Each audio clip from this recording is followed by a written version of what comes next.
MM उम्मीदवार महुआ माझी में भी आपको बता दें कि बाइक रैली निकाली और लोगों से इंडिया अलायंस को वोट देने की अपील की। तो इस दौरान महुआ माझी ने कहा कि बाइक रैली में रांची की जनता खुद शामिल हुई है। हमारे यहाँ भाड़े के लोग नहीं बुलाए जाते, बल्कि हमारे यहाँ उत्साह के साथ लोग हमारे साथ शामिल होते हैं। और इन सब के बीच हैरान कर देने वाली बात यह है कि बाइक रैली के दौरान एक भी कांग्रेस का झंडा देखने को नहीं मिला। रांची के झारखंड मुक्ति मोर्चा और गठबंधन की प्रत्याशी महुआ माझी है। मैम, आज अंतिम दिन प्रचार का है, किस उम्मीद के साथ ये बाइक रैली? बस प्रचार पूरा हो चुका है। लास्ट आज के बाद फिर तो कल डोर टू डोर है। और बाइक रैली यही है जनता को बताने के लिए कि हम आ रहे हैं आपकी सेवा में।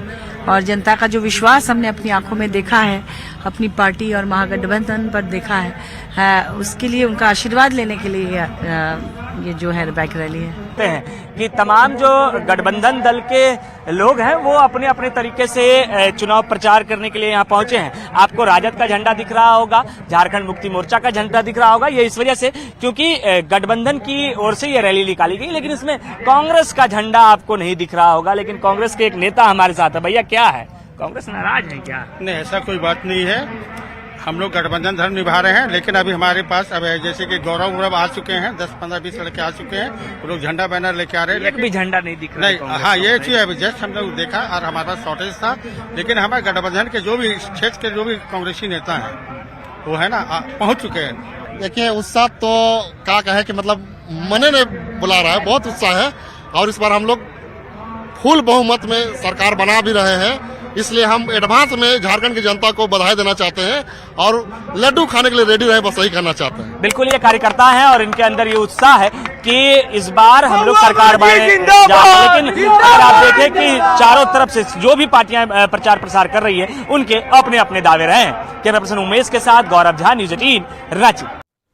झारखंड विधानसभा चुनाव के पहले चरण का मतदान देखिए 13 नवंबर को होने जा रहा है। और चुनाव प्रचार के आखिरी दिन बिहार के डिप्टी सीएम विजय कुमार सिन्हा जमशेदपुर पहुंचे। उन्होंने जमशेदपुर पश्चिम से एनडीए प्रत्याशी सरयू राय के लिए प्रचार प्रसार किया और जीत का दावा करते हुए हेमंत सरकार पर जमकर हमला बोला।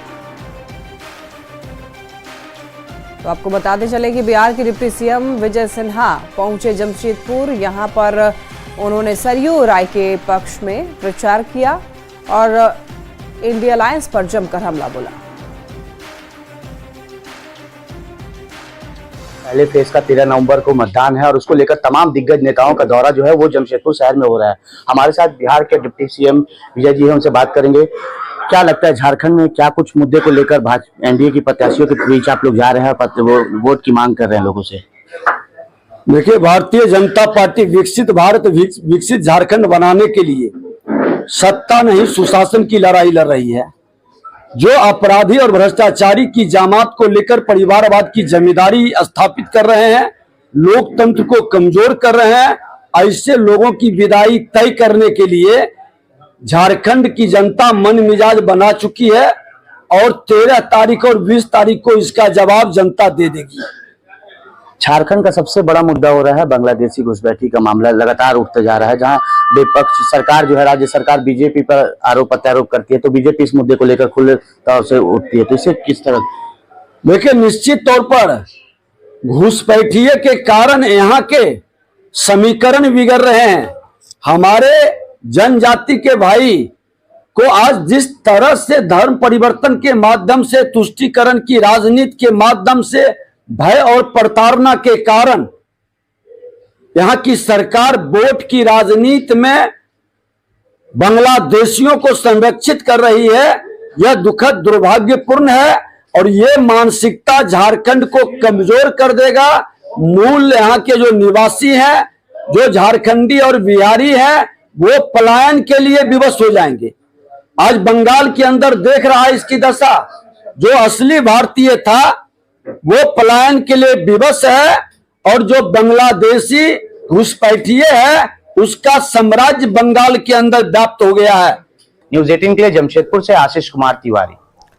पहले चरण की वोटिंग के पहले बयानबाजी का दौर जारी है और एक बार फिर हेमंत सोरेन और हेमंत बिस्वा के बीच में जुबानी जंग तेज हो गई है। हेमंत सोरेन ने हमला बोलते हुए कहा है कि हेमंत बिस्वा अपने प्रदेश को छोड़कर के झारखंड में रहकर के लोगों को बांटने का काम कर रहे हैं, जिस पर हेमंत बिस्वा ने भी पलटवार किया है।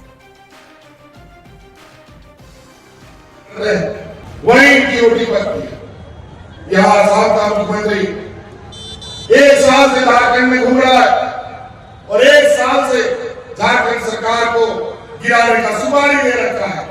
यह रोटी बेटी का बात करता है, घुसपैठी का बात करता है। सबसे अधिक घुसपैठी आसाम में घुसे पड़े हैं। मैं क्या कर रहा हूँ उसका बारे में हेमंत सोरेन सोचना छोड़ दे। वो जेएमएम और कांग्रेस के बारे में सोचे, दोनों हार रहा है। प्रधानमंत्री ने धनबाद में दूसरे चरण में चुनाव होना है और सभी प्रत्याशी अपनी जीत को लेकर के प्रचार जनसंपर्क में अपनी पूरी ताकत झोंक रहे हैं। और एक तरफ कांग्रेस बीजेपी उम्मीदवार जनसंपर्क नुक्कड़ सभा कर लोगों से अपने पक्ष में मतदान करने की अपील कर रहे हैं, तो दूसरी ओर एक निर्दलीय प्रत्याशी अपने अनोखे तरीके से प्रचार करके वोट की अपील कर रहे हैं। दूसरे चरण में मतदान होना और सभी प्रत्याशी अपनी जीत को लेकर पूरी ताकत झोंक दी है।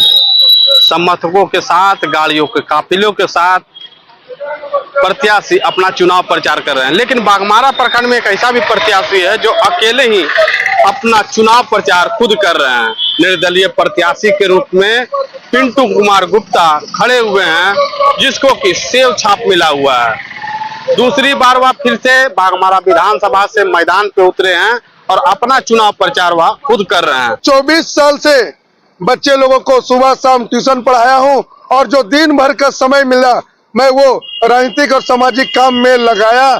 इस कारण से मैं धन बल का प्रयोग नहीं कर पा रहा हूं, है ही नहीं तो मैं कहां से करूं। प्रचार के कई रूप देखे होंगे, लेकिन यह अनोखा रूप है। यह भी अपनी जीत को लेकर दावा कर रहे हैं। हालांकि इनकी जीत होती है या हार, जो आने वाला 23 तारीख को पता चलेगा। लेकिन इस प्रत्याशी का चुनाव प्रचार इन दिनों बाघमारा विधानसभा में काफी चर्चा का विषय बना हुआ। संजय गुप्ता, न्यूज़ 18 धनबाद। झारखंड विधानसभा चुनाव के पहले चरण के लिए प्रचार आज थम जाएगा शाम को। और देखिए 13 नवंबर को पहले चरण की वोटिंग होगी, लेकिन इससे पहले दावों का दौर तेज हो गया है। राज्यसभा सांसद दीपक प्रकाश से बात की संवाददाता निरंजन ने। झारखंड विधानसभा का पहला चरण का 43 सीटों का चुनाव प्रचार शाम थम जाएगा। इसी संदर्भ में सीधे हम बात करेंगे राज्यसभा सांसद दीपक प्रकाश जी से। उन्हीं से जानते हैं, सर दिन रात आप लोग मेहनत किए, कई मुख्यमंत्री आए, प्रधानमंत्री आए, गृह मंत्री आए, सभी ने ताकतें झोंक दी है। क्या आपको लग रहा है 43 सीट में कितने सीटें जीत रहे हैं आप? झारखंड विधानसभा के प्रथम चरण का चुनाव प्रचार अभियान अब समाप्त होने वाला है, लेकिन जनता की आकांक्षा है कि झारखंड में इस बेशर्म सरकार, मक्कार सरकार और झूठ बोल करके सत्ता पर काबिज होने वाली सरकार की विदाई की जाए। और जनता की आकांक्षा के अनुकूल भारतीय जनता पार्टी इस बार सरकार बनाने वाली है। झारखंड का गठन भारतीय जनता पार्टी की सरकार अटल जी ने किया था, इसका विकास भी मोदी जी ही करेंगे, ये भी लगभग तय। सर जेएमएम अभी तो घोषणा पत्र भी जारी नहीं किया है। आप इससे समझ सकते हैं कि झारखंड मुक्ति मोर्चा में झारखंड की जनता के लिए कितनी प्रतिबद्धता है। ये बात ये संकेत देता है कि इनके पूरे चुनाव अभियान में अपने आप को हारे हुए पार्टी के रूप में लोग देख रहे हैं। चुनाव लड़ने के पहले ही चुनाव हार चुके हैं। चलिए, ये थे हमारे साथ दीपक प्रकाश। आज शाम 43 सीटों पर पहला चरण का प्रचार का शोर थम जाएगा। अब देखना यह है कि 13 तारीख को जो मतदान होना है वह मतदाता का क्या रुख रहता है, आने वाला वक्त ही तय करेगा। कैमरामैन उमेश के साथ निरंजन, न्यूज़ 18 रांची। अति नक्सल प्रभावित क्षेत्र रहे चतरा के घने जंगलों में एसएसबी के जवानों ने मोर्चा संभाल लिया है और एसएसबी के जवान चतरा विधानसभा क्षेत्र के प्रतापपुर में फ्लैग मार्च करते हुए नजर आए। फ्लैग मार्च का जायजा लिया न्यूज़ 18 संवाददाता अविनाश कुमार ने। 13 नवंबर को पहले चरण का मतदान होना है। इसको लेकर ग्रामीण इलाकों में और खासकर जो जंगली इलाके हैं, जो घना जंगल है, उस इलाके की अगर आप बात कर लें तो वहां इस तरह से आपको जवान दिख जाएंगे जो मार्च करते हुए दिखेंगे आपको। और ये चतरा विधानसभा क्षेत्र में इस वक्त मैं हूं और ये प्रतापपुर का जंगल है, घना जंगल है। और जब हम इस इलाके से होकर जा रहे थे तो बड़ी संख्या में जो जवान है पैदल ही इस पूरे जंगल के इलाके से मार्च करते हुए आगे की ओर जा रहे हैं। और ये तैयारी भी है। आपको पता है कि जो चतरा का इलाका है, चतरा के इलाके में अति नक्सल प्रभावित क्षेत्र के रूप में पहले से ही ये चिन्हित है। और ऐसे इलाकों में शांतिपूर्ण तरीके से मतदान कराना बहुत ज़रूरी है और एक चुनौती भी है। अगर हम ज़िला प्रशासन की बात कर लें या चुनाव आयोग की बात कर लें तो ये तमाम जो जवान आप देख रहे हैं ये एसएसबी के जवान हैं और यहाँ शांतिपूर्ण तरीके से कैसे मतदान हो उससे पहले की ये तैयारियां हैं और एक मैसेज भी है कि किस तरह से जिला प्रशासन की तैयारी है, चुनाव आयोग की तैयारी है और निर्भीक होकर ज़्यादा से ज़्यादा मतदान आप करें, ये एक संदेश भी है। कैमरा पर्सन प्रभाकर के साथ अविनाश कुमार, न्यूज़ 18 चतरा। गुमला के अति नक्सल प्रभावित क्षेत्र के लिए मतदान कर्मियों को हेलीकॉप्टर से भेजा जा रहा है। 24 मतदान केंद्रों के लिए 54 मतदान कर्मियों को सेना के हेलीकॉप्टर से गुमला और लोहरदगा के मतदान केंद्र तक पहुंचाया जाएगा। सुबह 9:30 बजे से ही मतदान कर्मियों को भेजने का सिलसिला शुरू हो गया है और देखिए मतदान कर्मियों में भी उत्साह देखने को मिल रहा है। बता दें 13 नवंबर को पहले चरण के तहत गुमला के 3 विधानसभा सीटों पर गुमला, सिसई व बिशनपुर के सीट पर मतदान होना है। आप देख सकते हैं आज से ही तैयारी कर ली गई है।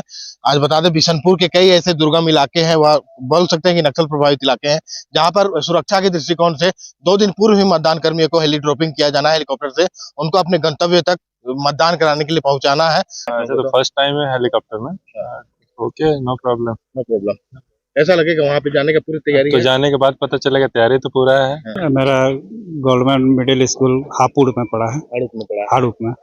ऐसा लग रहा है हेलीकॉप्टर से चुनाव कराने? कोई दिक्कत नहीं, इससे पहले भी हम चैनपुर ब्लॉक में हेलीकॉप्टर से जा चुके हैं 2005 में। अच्छा। वहाँ ज्यादा सुरक्षा वहाँ पर लगता है, सीआरपीएफ का कैंप रहता है, खाने पीने का व्यवस्था रहता है। अंदर से उत्सुकता है, उसी के इंतजार में है हम लोग सुबह से, और कोई दिक्कत नहीं है, सारा व्यवस्था अच्छी है, पूरे तैयार है लोकतंत्र का। तो आप देख सकते हैं जो कर्मी है वो भी पूरी तरह तैयार है, कोई शंका व भय नहीं है, क्योंकि हाल के दिनों में आप देख सकते हैं हमारे साथ जो कर्मी है उन्होंने साझा किया अपना जो एक्सपीरियंस था। जो 2005 की चुनाव की बात करें तो नक्सलियों के द्वारा में बाधित करने की कोशिश की गई थी, लेकिन अब वो ऐसी स्थिति नहीं है। पूरे सुरक्षा के व्यापक इंतजाम किए गए हैं, तो पूरे तैयार है जो कर्मी। अभी से यहाँ पे जो रवानगी है वो चालू कर दी गई है और कर्मी आज क्लस्टर में रुकेंगे, उसके बाद जो परसों का जो मतदान दिवस है उसमें मतदान सुचारू रूप से संपन्न कराएंगे। रुपेश कुमार भगत, न्यूज़ 18 गुमला। बन्ना गुप्ता और सरयू राय में एक बार फिर से तलवारें खिंच गई हैं। कांग्रेस उम्मीदवार बन्ना गुप्ता ने यह कहा कि अगर कोई मुस्लिम के घर हमला करता है तो मैं वहां पर खड़ा मिलूंगा, जिस पर सरयू राय ने भी जमकर हमला बोला।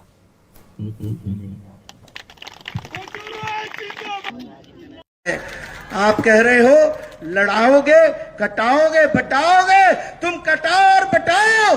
हम कहते हैं यदि तुमने माँ का दूध पिया है और तुम लड़ोगे और कटाओगे तो हम कहना चाहते हैं कि यदि हमारे बबलू भाई के घर में यदि कोई हिंदू कट्टरपंथी हमला करेगा, नौशाद भाई के घर में कोई हिंदू कट्टरपंथी हमला करेगा तो वहां बन्ना गुप्ता उसका विरोध करने के लिए खड़ा रहेगा।